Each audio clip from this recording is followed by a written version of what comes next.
মুর্শিদাবাদ জেলার নবগ্রাম ব্লকের হজবিবি ডাঙ্গা অঞ্চলের ব্রহ্মানী নদীর জল বাড়ায় আতঙ্ক গ্রামবাসীরা।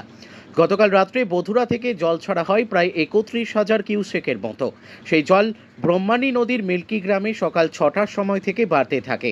এর ফলে নবগ্রাম ব্লকের হজবিবি ডাঙ্গা অঞ্চলের মিল্কি এবং তার আশেপাশের গ্রামের মানুষেরা যেমন আতঙ্কে আছে, ঠিক তেমনই রসুলপুর অঞ্চলের মানুষেরাও আতঙ্কে আছে।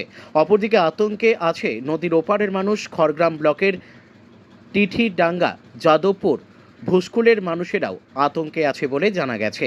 গ্রামের ভেতরে বালির বস্তা নিয়ে গ্রামবাসীদেরকে বাদ দিতে দেখা যায়, যাতে করে তাদের জল না ঢুকে পড়ে।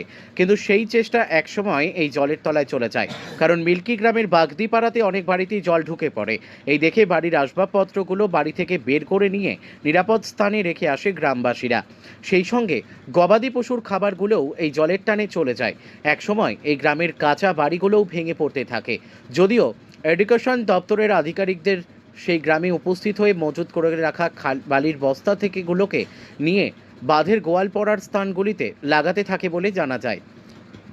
এই জল বাড়তে থাকলে নদীর বাঁধ ভেঙে সমস্যায় পড়বে প্রায় 50 থেকে 60টি মৌজা এবং 30 থেকে 40টি পরিবার বলে জানায় নবগ্রামের বিধায়ক কানাই চন্দ্র মণ্ডল।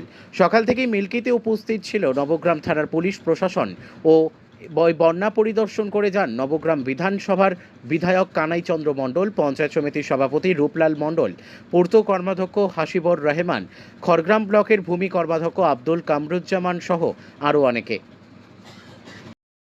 সব জলে ডুবে গেছে, আমরা তো থাকতে পারছি না, মাটির ঘর ভেঙে সব জল ঢুকলো, অসুবিধা হবে তো আমরা পুলে না আছি, পরে দেওয়ার হয়তো একটু থাকছি। কটা থেকে জল বাড়ছে আপনাদের? এটা 6টা থেকে বাড়ছে। 6টা থেকে। কতটা ভয়ে আছেন? অনেক ভয়ে আছি তোমরা, এখন তো বাড়ছি।